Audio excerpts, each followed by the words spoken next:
So, imagine traveling thousands of miles just to hear, like, the greatest mind of a generation speak. Right, the ultimate keynote address. Exactly. You finally get there, you take your seat in this vast, sprawling outdoor assembly, and the crowd around you just hushes. You could probably hear a pin drop. Yeah. The air is just thick with, the anticipation of this profound, life-altering wisdom. And then the speaker walks slowly to the center of the dais, stands in front of this quiet multitude, and just holds up a single pale flower. And says absolutely nothing. Nothing. Not a single word. Now, if you were sitting in that crowd today, you would probably check your watch. Oh, for sure. You'd be looking around like, did his mic cut out? Right. You'd wonder if anyone else was getting the joke. But today, we're doing a deep dive into why that exact agonizing silence is, well, it's actually considered the most precise, efficient transfer of knowledge in human history. It really is. We are looking at this singular, legendary event that's known as the Flower Sermon. And, I think it's crucial to state right up front, for the purposes of this deep dive, we are completely bypassing all the endless historical debates. Oh, absolutely. Yeah, like when exactly this happened, or if it happened exactly this way, or, the political infighting between different sects over who gets to claim it. We just don't care about any of that today. No, we're totally setting all that aside. Exactly. We are going straight into the pure, unadulterated philosophy of the act itself.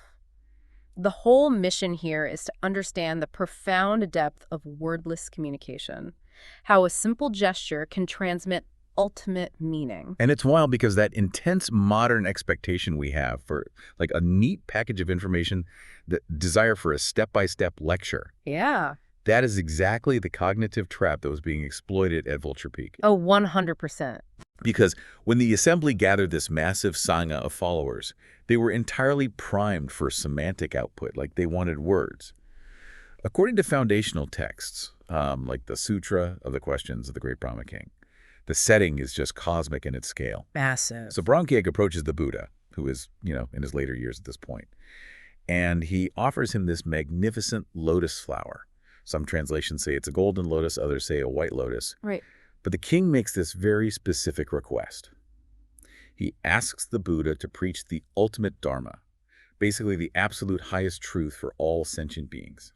So the expectation in that room, or, well, on that mountain, is just monumental. Oh, they're waiting for the grand finale. Exactly. The crowd is waiting for the capstone to a lifetime of teachings. They think they're about to get the ultimate framework, the final set of rules or doctrines that will suddenly make the whole universe make sense. But then he just takes the flower. He takes the flower, and he doesn't speak.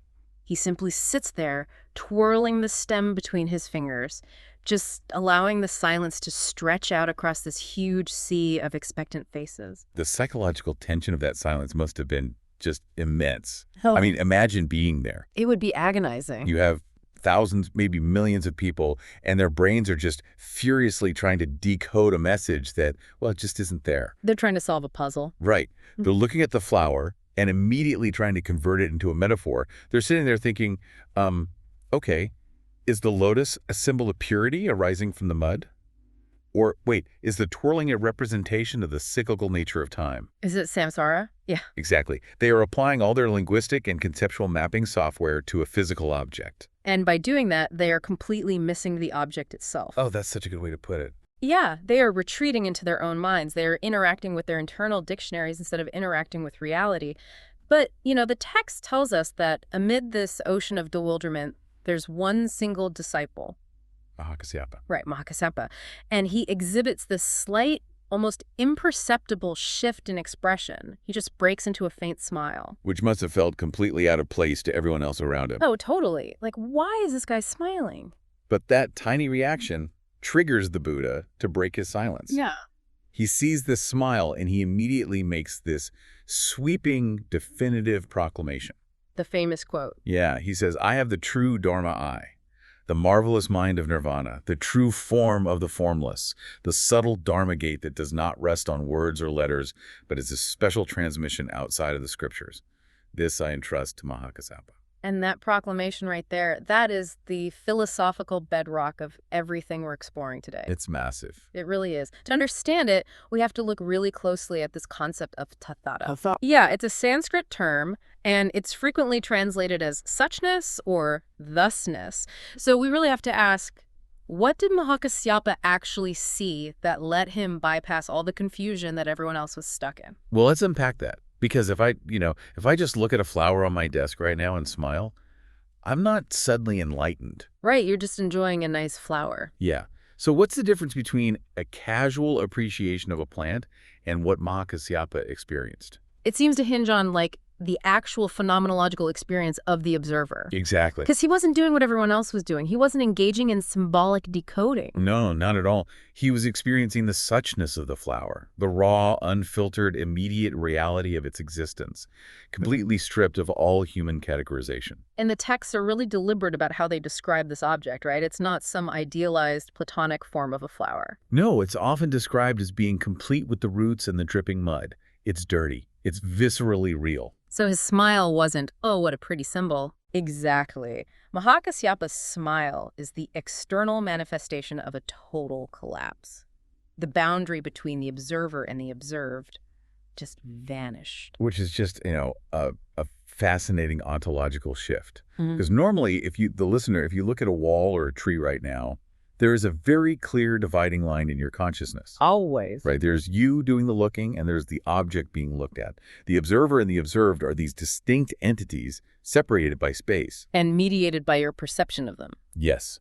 But Mahākāśyapa had spent years doing rigorous meditative practices specifically designed to dissolve that exact boundary. Yeah, his mind was already cleared out. All those heavy conceptual ego structures that constantly reinforce the division of me and it, he'd done the work to clear them. So when the Buddha held up the flower, Mahākāśyapa didn't see a flower over there while he remained a person over here. Right. In that fleeting moment, the physical reality of the flower, the silent mind of the Buddha, and the consciousness of Mahākāśyapa, they weren't three separate phenomena anymore. They were just one unbroken totality. Wow.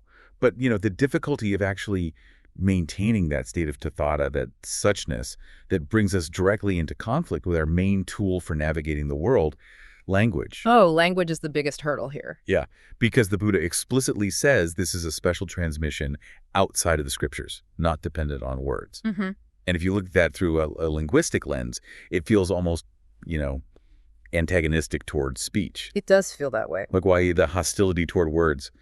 But it's not just an arbitrary hatred of talking. It's a really deep critique of the inherent limitations of how we structure communication. It's a profound recognition of semantic compression and transmission latency.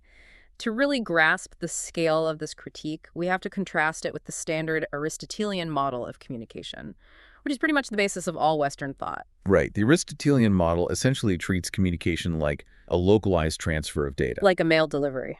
Exactly. It assumes this linear progression. Huh. A speaker has a discrete concept, they encode that concept into a symbolic syntax words, and they broadcast it across a medium, like airwaves. And then the listener receives the syntax, decodes it, and supposedly reconstructs the exact original concept in their head. It treats language as this neutral, lossless vehicle for objective truth. But from the perspective of Chan and Zen philosophy, that model has a catastrophic flaw. What's the flaw? It completely ignores the inherent dualism required to make language function in the first place. Oh, right. Words operate by carving reality up into distinct, isolated fragments. They rely on the principle of contradiction. You have to separate the universe into A and not A. Yeah, if you're sitting there right now listening to this and you try to define the room you are in without using opposites, you'll immediately hit that wall of dualism. Then literally can't do it. No, because to say this is a room, you inherently imply a boundary that separates it from everything that is not the room. Right. Or,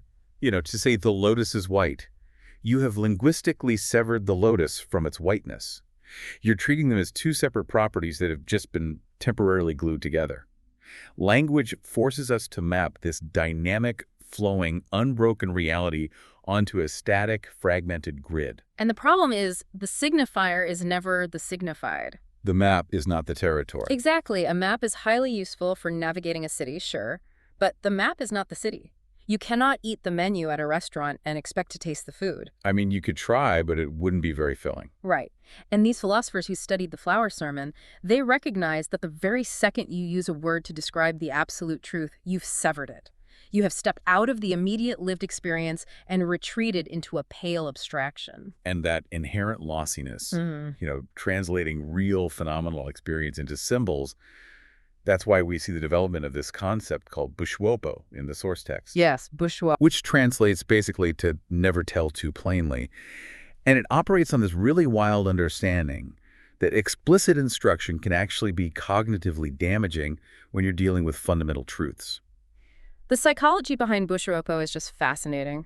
Because if a teacher explains reality too directly, right, if they just hand you the answer, wrapped up in neat, easily digestible vocabulary, they actually trigger a false sense of comprehension. You hear the words, your brain processes the grammar, and you think, I got it, I understand. But you only understand the representation. Right. You've understood the menu, but you haven't tasted the meal. And worse than that, because you think you understand it, you stop investigating. That's the danger. The explicit explanation effectively inoculates you against having the actual experience. And that creates this critical distinction in the text between what they call dead words and living words. Yeah, this is a crucial difference. Dead words are basically the tools of dogma and rigid definition. Like textbook definitions. Exactly. They are logical propositions that attempt to lock reality into a cage. Statements like, enlightenment is the cessation of desire, or the absolute is infinite. They are conceptually static. So when a student hears a dead word, what happens? Their intellect latches onto it, they build a whole philosophical architecture around it, and they completely stop observing the present moment.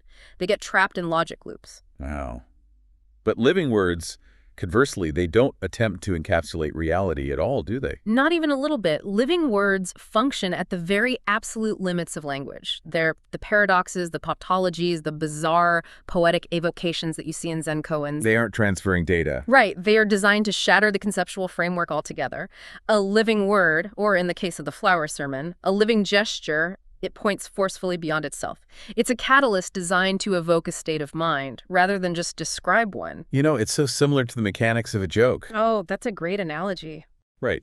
Obviously, it's operating on a much deeper existential level. But if we break down why a joke works, the laughter is this spontaneous, unmediated arising of an experience. You hear the setup, the punchline introduces a sudden cognitive subversion, and you just laugh. It happens instantly. You don't think about laughing, you just do. Exactly.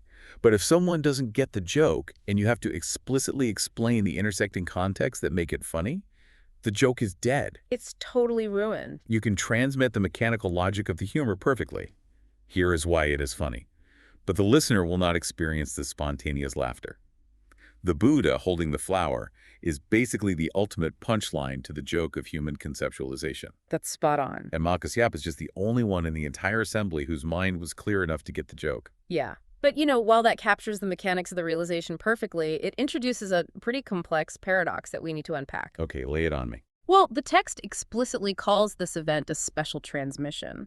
But if language is off the table because it relies on dualism and no explicit data is actually being transferred, how do the sources justify calling it a transmission at all?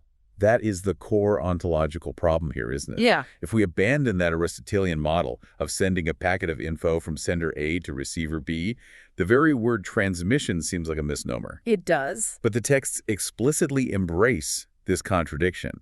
They state that in this process, there is no transmitter. There is no receiver, and absolutely nothing is transmitted. Which means we have to completely rewire our assumptions about knowledge to grasp this. The concept they use is known as yiksen chuangsen. The transmission from mind to mind. Exactly.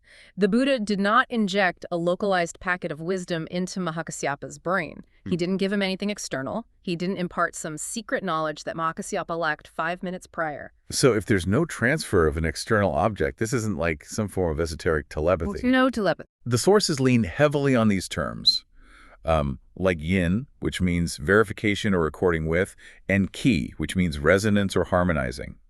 So this sounds way less like a broadcast and much more like two independent closed systems synchronizing with one another. It is a mutual resonance, yes, but we have to add a critical layer to that idea. It's often compared to two tuning forks that are calibrated to the exact same pitch. Oh, I love this analogy. Yeah, if you strike one tuning fork, the other one across the room will begin to vibrate at the identical frequency without any physical contact whatsoever. Right. But here is the crucial caveat.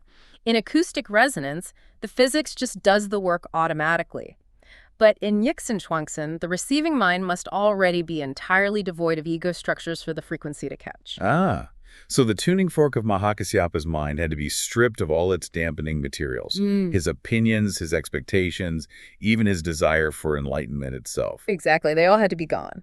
So when the Buddha twirled the flower, resting completely in that pure presence of tathātā, that state of being acted as the primary vibration, and Mahākāśyapa's cleared mind simply echoed it. The resonance itself was the transmission. And the sources ground this really lofty concept in the visceral reality of physical sensation. They use this phrase, lēngnuan zizi, which translates roughly to knowing for oneself whether the water is cold or warm. Oh, that is the absolute perfect distillation of the limits of language. Isn't it? Because, look, I can sit here and describe the temperature of a glass of water to you using the most precise thermodynamic vocabulary available. I can give you the exact measurement in degrees Fahrenheit or Celsius. Right. But until you physically take the glass and drink the water, you do not possess the knowledge of its temperature in any meaningful experiential way. And crucially, when two people drink from that exact same stream of water, they don't need to turn to one another and describe the temperature. No, they just know. They share a phenomenological reality that completely bypasses the need for symbols. A single glance between them verifies the shared experience. That silent verification is yin.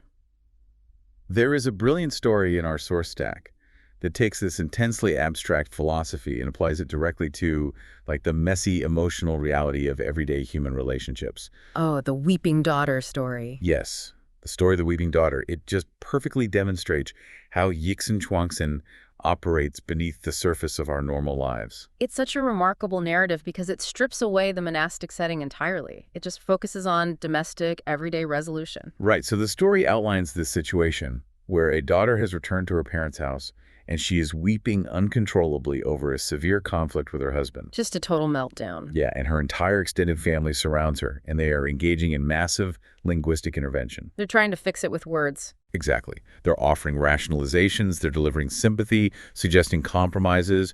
They're literally throwing every dead word in their arsenal at the problem to try and fix her emotional state. And none of it makes a dent. And nothing works. The semantic output is completely failing to alter her internal reality. Because the family is trying to use logical frameworks to solve a problem that exists in a non-conceptual emotional space. You can't logic someone out of a feeling like that. Exactly. But then the husband arrives. He walks into the room where all this frantic verbalizing is happening, and he doesn't offer an apology. He doesn't provide an explanation or try to defend his actions. He doesn't say a He word. simply looks at his wife and he smiles. And instantly the daughter stops crying, smiles back at him, and happily leaves the house to return home with him. The suddenness of that resolution completely short-circuits the family's reliance on language. Totally. The younger sister in this story is left entirely baffled.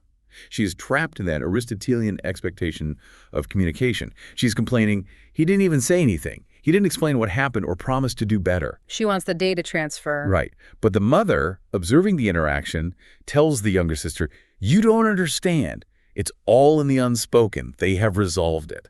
The husband and wife shared a resonance that the rest of the room lacked. Their shared history, their intimate understanding of one another's internal states, it allowed a single gesture to carry the weight of an entire reconciliation. Wow. The mother, possessing a deeper emotional intelligence, she recognized the harmonizing between them. But the younger sister just couldn't see it. Right. Lacking that shared phenomenological context, she was left frantically searching for a linguistic explanation, much like the confused assembly on Vulture Peak searching for a doctrine in a flower.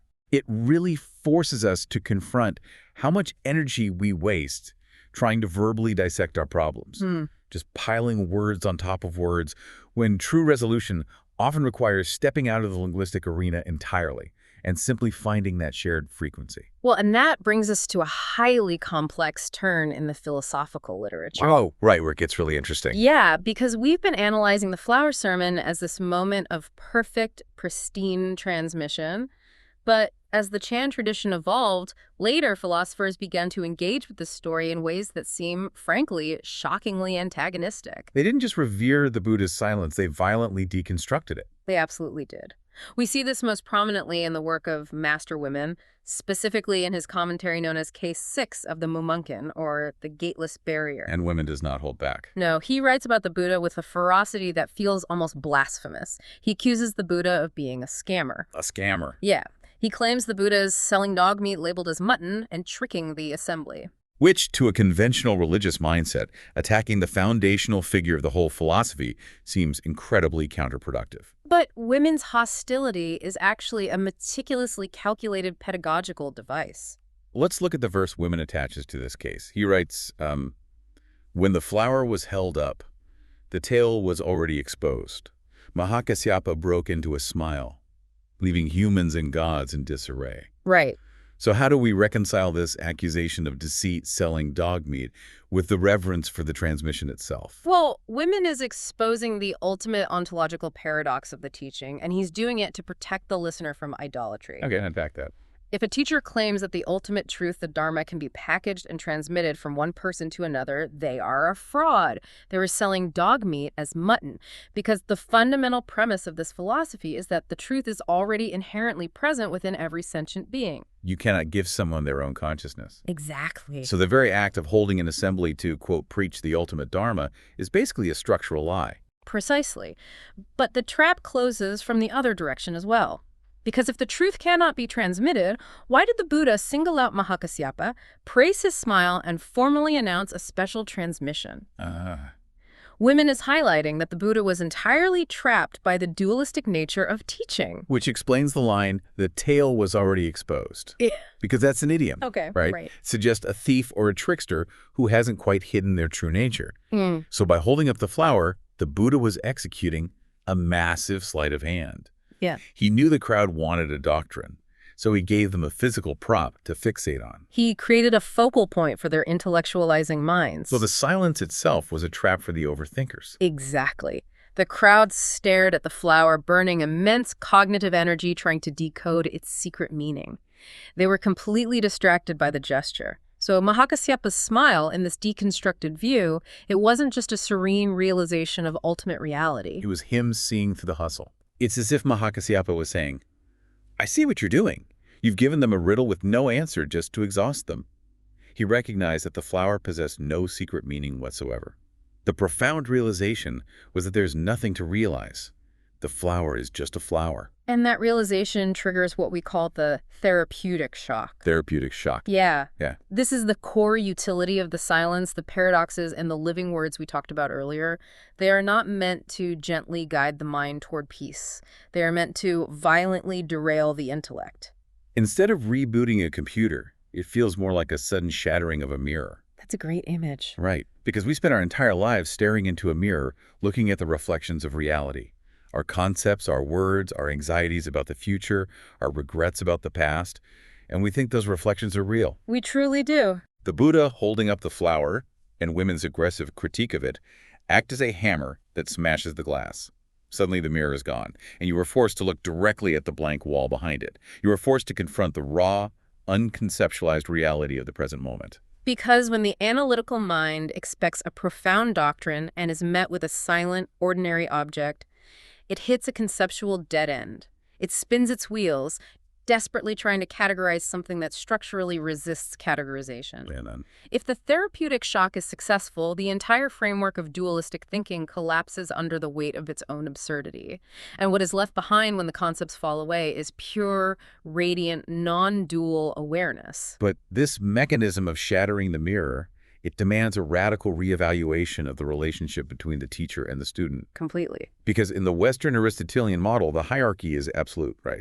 The teacher is a repository of objective knowledge, and the student is the deficient vessel just waiting to be filled. But if the teacher possesses nothing to give, and their only function is to occasionally smash the student's conceptual mirrors, The hierarchy just dissolves. it forces the student to become the absolute authority of their own lived experience.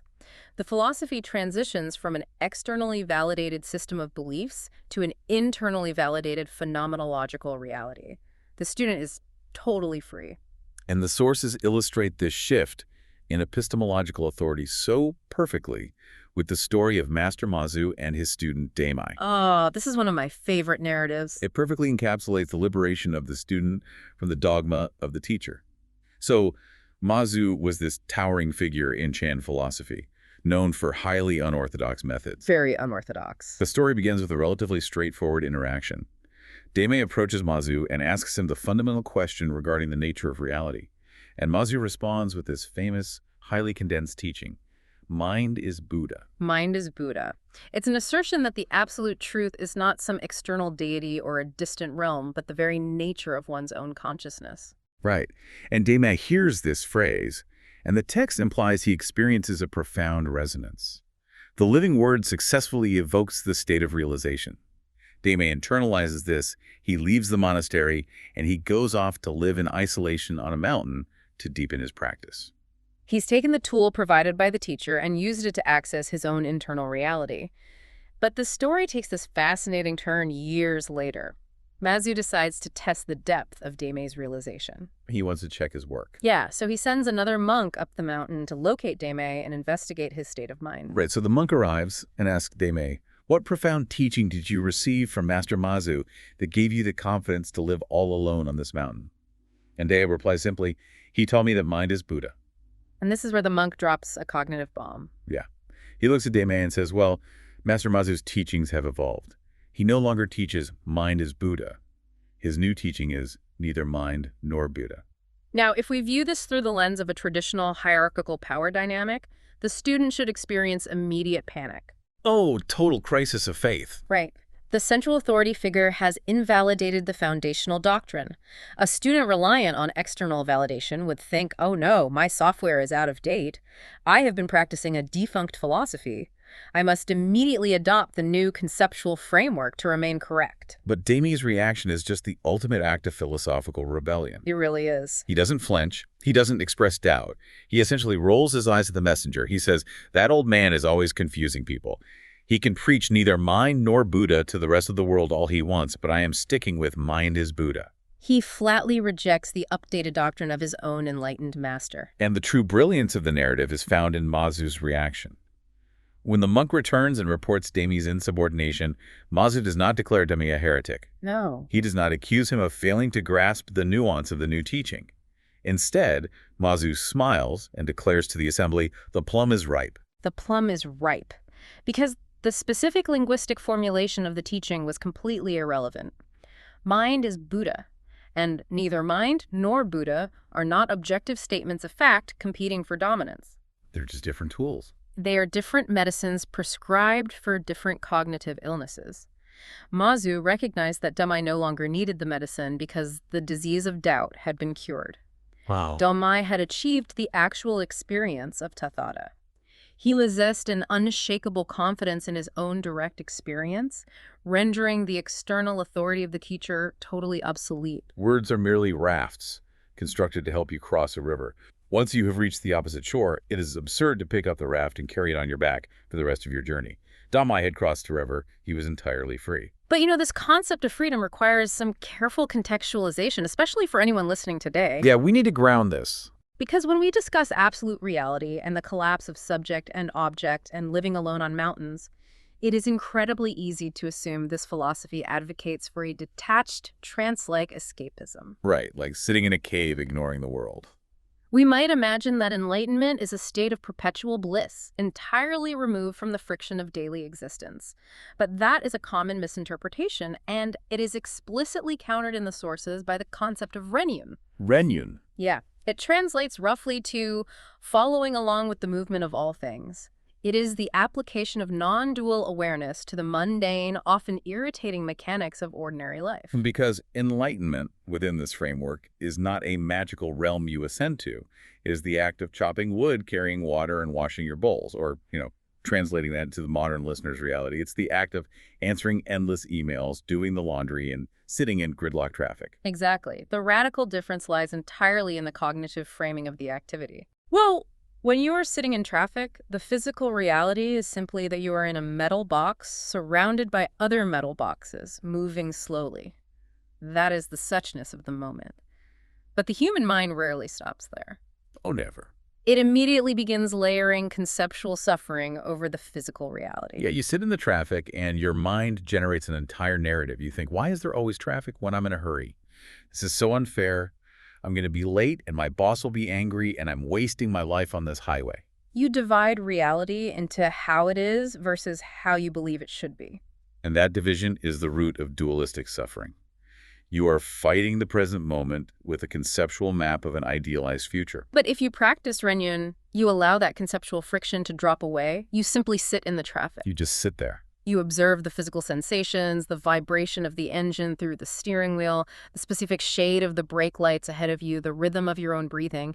You collapse the boundary between your desire to be elsewhere and the reality of where you are. You experience the tathātā of the traffic jam. Yes. And you don't try to artificially convince yourself that you are happy about the delay, right? Because that would just be layering a positive concept over a negative one. You just exist in the unmediated reality of the moment, following along with the movement of things without resistance. It is the realization that the absolute is not found by escaping the relative world, but by fully inhabiting it without the mediation of language and judgment. Man, the territory we have covered in this deep dive represents a fundamental challenge to how we construct our reality. I mean, we begin at the Cosmic Assembly on Vulture Peak, analyzing the agonizing silence of the Buddha and the profound implications of Mahākāśyapa's singular smile. A smile that changed philosophy. Truly. We examine the phenomenological collapse of subject and object in the experience of tathātā. We deconstructed the inherent flaws of Aristotelian communication, recognizing how the dualism of language severs us from immediate experience, and explored the pedagogical brilliance of Bushuopo and living words. And then we navigate the paradox of Yixin Tuangxin, understanding how resonance and verification replace the mechanical transfer of data, beautifully illustrated by the nonverbal resolution of the weeping daughter. Such a great story. We confronted the therapeutic shock of women's critique, allowing the conceptual mirrors to shatter, which led us to the ultimate epistemological freedom demonstrated by Dami's rejection of his master's words. Finally, we grounded all these lofty ideals in the everyday practice of Rengyun, finding the profound within the mundane. And if you, the listener, step back and view this entire philosophy in the context of our modern era, its relevance is just staggering. We live in an environment defined by relentless semantic output. It never stops. We are besieged by information overload, endless text, constant notifications, sprawling digital arguments. We operate under the delusion that we can just acquire one more piece of data, read one more article, or articulate our position with just a little more precision. We will finally achieve clarity and connection. But this tradition offers a radical counter-narrative. It suggests that the accumulation of words is not the path to truth, but the very obstacle obscuring it. The ultimate shortcut to profound understanding might require the immense courage to simply stop the internal monologue. I put down a linguistic map. And to directly observe the territory in front of you. We spend so much of our vital energy trying to externalize our internal states, desperately hoping to be perfectly understood by our partners, our friends, our family. We genuinely believe that if we can just find the exact combination of vocabulary, we can bridge the terrifying gap between our consciousness and theirs. But words always fall short. Always. But if the highest truth, the most absolute connection, is transmitted purely through the shared observation of unmediated reality, it completely shifts the paradigm of human intimacy. Consider this. Maybe the ultimate connection you are craving isn't going to be found in explaining your inner world perfectly. Maybe it is found in finding someone who can simply sit in the profound silence of a room with you, look at the exact same ordinary fleeting moment, and share a subtle knowing smile.